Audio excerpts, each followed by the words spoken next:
Interior bunker hallway, day. They walk towards the lab and see tall, blonde, blue-eyed people dressed in the kind of clothes you see in Paris fashion shows. They overhear someone refer to them as moon worshippers. Dan, what do they mean by moon worshipper? Watcher, that's for people who only live on the surface. It doesn't make any sense, so it's really an insult. Phil, and my dad wants us to come down here and live with them? Interior, lab, day. There are multiple monitors showing geological and astronomical data for the solar system and beyond. The watcher introduces them to Dr. Heinrich, who speaks precisely with a German accent. Watcher, this is Dr. Ernst Heinrich, who came out of East Germany after the wall fell. Heinrich, I am so pleased to meet all of you. Watcher, how's it going? Dr. Heinrich, I'm afraid it's going from bad to worse. We are seeing a lot of earthquake activity, dozens of 3s and quite a number of 4s and 5s. Watcher, I know you're pretty busy, but could you take a moment to give these people some background? The watcher puts his hand on Phil's shoulder. Watcher, this guy thinks this is all crap. Dr. Heinrich, I sincerely wish it was. This is not going to be a pleasure cruise for anyone. Dr. Heinrich touches one of the screens, and a cross-section of rock layers appears. Heinrich, you are probably aware that from time to time large space objects pass close to the Earth and sometimes hit it. Phil, get to the point, please. Heinrich, it's obvious that when something hits us, it can cause a lot of damage. He shows an illustration of dinosaurs, then of the impact area north of the Yucatan. Heinrich, it's also true that these large objects don't have to hit us directly, but can still cause a lot of damage. Phil, how's that? Heinrich, large objects have large gravitational fields, which means that they can bring small objects along with them. They also have electrical charges that can disrupt electronics on the Earth.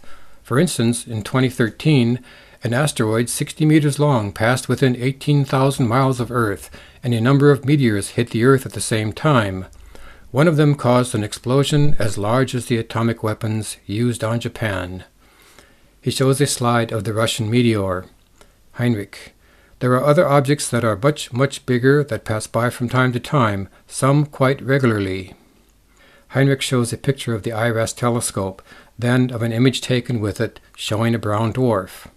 Heinrich, this is the IRAS satellite, which was launched specifically to look for other large objects that might be a threat. It found one using the 150-degree Kelvin detector. Phil, so it's going to hit us? Heinrich, the parallax information indicates that it will pass just outside the orbit of Pluto. Phil, if it's not going to hit us, why bother to think about it? Heinrich brings up a picture of a dim object floating in space.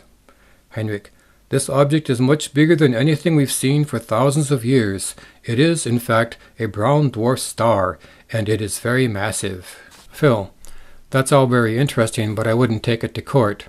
Heinrich shrugs. Heinrich, by the time you can take it to court, it will be too late to do anything. Phil, just need more proof. Heinrich, we predict that this star will be trailing thousands of asteroids, many of them large enough to hit the surface of the Earth. Life on this planet will be severely damaged. Phil, it's all speculation. Heinrich, there is one more thing. About 15 years ago, Roger Nelson of Princeton University set up a network of random number generators around the planet.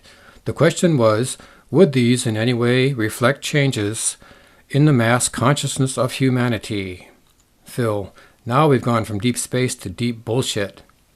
Heinrich, not at all. The whole network became less and less random in the hours leading up to 9/11.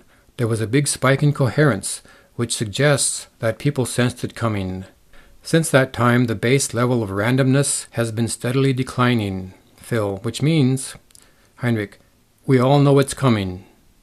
Heinrich brings up a picture of a crater with wrecked houses in the background.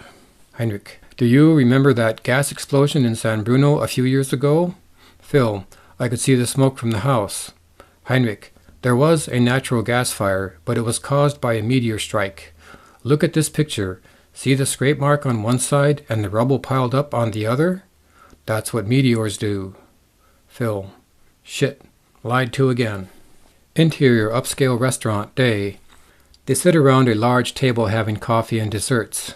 Phil, Why haven't you told us about this before? Ed. I regret having to keep it from you for all these years, but it was necessary. Phil. To lie to all of us? Ed. I didn't lie, I just never said. Phil. That's a fine point. Ed. Lawyers are good at fine points, aren't you? Phil. Sheesh. Carol. You boys need to stop carrying on like that. Phil and Maxine need to make an important decision. Phil. What's the hurry?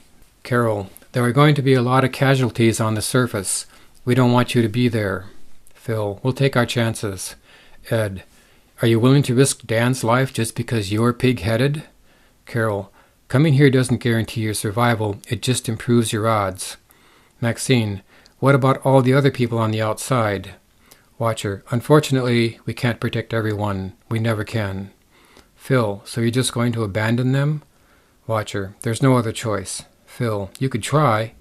Ed. There's no time. Maxine. What about my parents? Watcher. We'll invite them if you stay. We don't push too hard on people outside the bloodlines. Maxine. What does that make me?